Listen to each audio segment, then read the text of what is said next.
Welcome to Don Bosco in a Year podcast.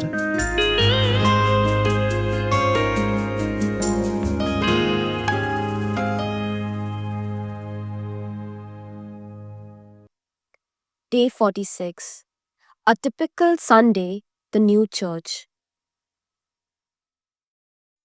Even though this new church was really a hovel, still, since we held our lease by a formal contract, we were freed from the anxiety and the grievous inconvenience of having to move so often from one place to another. To me, it seemed then truly to be a place of which I had dreamed and seen written, "Here is my house, and hence my glory will come forth." Heaven, however, had other plans. The house close beside us caused no little difficulty. It was a house of ill fame, and there were difficulties from the gardener's inn, now called the Bellezza House, where all the good time Charlies of the city congregated, especially on feast days. Nevertheless, we were able to overcome all the problems and began to hold our meetings regularly. When our work was done, the Archbishop granted the faculty of blessing and consecrating that humble building for divine worship. That was done on Sunday, April. Don Bosco has left the dates unrecorded. To show his satisfaction, the Archbishop renewed the faculty already granted while we were at the refuge to have sung masses, to offer triduums, novenas, and retreats, to admit to confirmation and to Holy Communion, and to certify that all those who regularly attended our program had fulfilled their Easter duty. It meant that the Archbishop recognized the oratory as a parish for the young and in this way supported Don Bosco in his difficulties with the parish priests of Turin.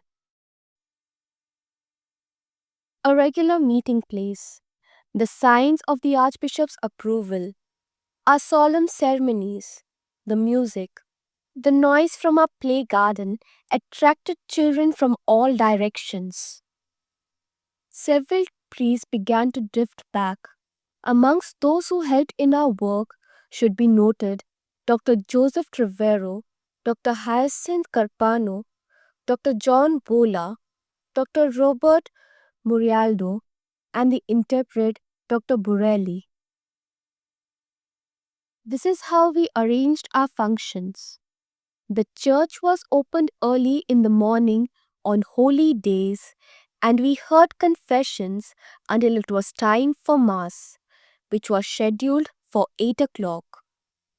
Often, because there were so many for confession, Mass had to be put off till 9 or even late. One of the priests, when they were present, assisted and the prayers were recited in alternating choirs. Those who were prepared went to Holy Communion during Mass. When Mass was over and the vestments put away, I stood up on a low rostrum to explain the Gospel. Then this was changed in order to begin a regular presentation of Bible history. These narratives were presented in simple and popular language, vividly portraying the customs of the times, the places, the geographical names and locations. This pleased very much the youngsters, the adults, and even the priests who were present. After the instruction, there were classes till noon.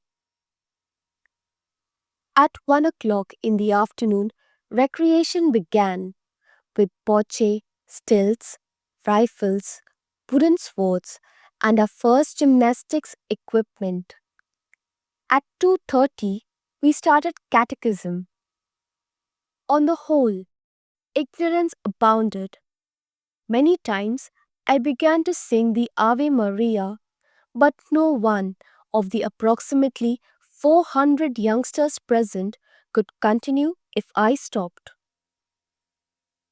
After catechism was over, since we were not yet able to sing Vespers, we recited the Rosary.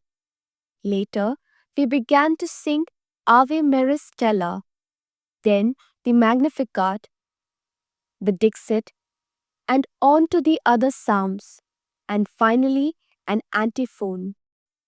In the space of a year, we had become capable of singing the whole Vespers of Our Lady. These practices were followed by a short sermon, usually a story in which some virtue or vice was personified.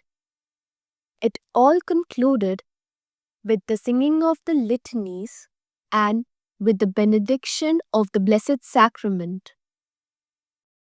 When we came out of church, there was a period of free time for each to do as he pleased.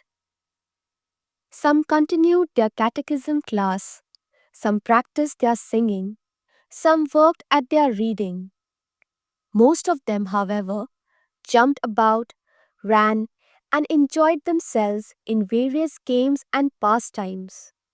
All those exploits of jumping, running, juggling, tightrope walking, stick balancing that I had learned long before from acrobats were practiced under my instruction.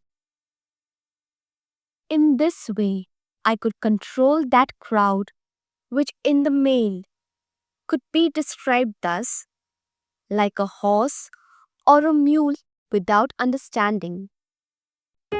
Thank you for joining us today on this journey to know Don Bosco. May these reflections deepen our faith, guide us closer to God each day, and hope to see you all tomorrow. Till then, keep seeking, keep praying, keep growing.